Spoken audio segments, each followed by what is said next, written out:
Hi there, it's Judy from Judy D Beauty, and I wanted to share a little bit about a sunscreen with you. It's January, it's Canada, it's cold, and so a lot of times we don't think about sunscreens, but we have to. There is the thought that if you're not at the beach, then you don't need a sunscreen, but that's not true. We do need a sunscreen. I'm on the West Coast and the Pacific Northwest, and we have a little saying that here, because it rains so much, we don't tan, we rust, which, lately hasn't been true. We just went through an ice storm, and we have a lot of cold, and if it gets a little bit colder, it'll snow, and we do get snow, and we have beautiful mountains and a lot of skiing here. We're known for skiing. We have Whistler and all kinds of beautiful ski hills, but that's where you have to remember your sunscreen. So I do go away. I get a little bit of a getaway most times in the winter, and that's great, but I'm not gone the whole winter. And when I do get away, even going for a walk, the snow really can reflect up and you can burn. You can get a windburn, but you can really get sun damage when you're out on the ski hills. So especially if you're a little drier, there's an awesome sunscreen I want to let you know about, and that is this one here. It's Clinique, and it's a number 30. It's oil-free, but it really doesn't feel like it's oil-free. It's really quite rich and creamy.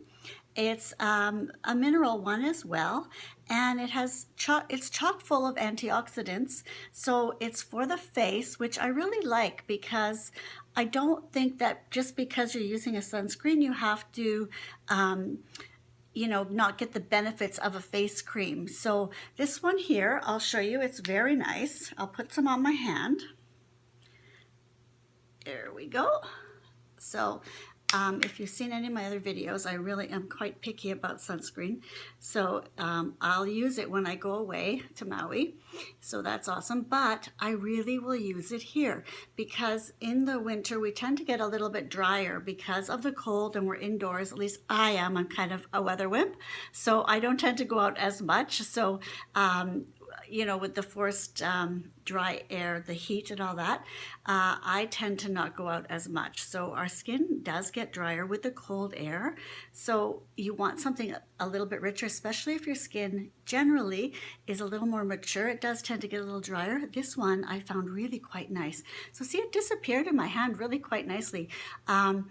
It just absorbs, it's velvety, and you can use this anywhere, but it's for the face, so you want to use it on your face. Don't forget your neck or whatever else is exposed in that cold, depending on how cold it is. But it's a beautiful face cream with the sunscreen of 30. I use the 30, but there is a 50. The higher the sunscreen, it tends to be a little bit thicker. But this one here, it didn't leave a big white film. You could see it just disappeared like right away. So I would try this one if you're looking for something that's pretty good for sensitive skin. I have quite sensitive skin, but again, it's trial and error. But I just, really, really like this one. So it's the Clinique, and it's called Clinique 30 face cream, and it has Sun Smart. It's called the Sun Smart. So it's chock full of antioxidants, nice for your skin. And I really found it was quite nice and rich, especially for the winter time, or if you're going to be, in a little bit drier climate. It really worked nicely for me. So give it a whirl.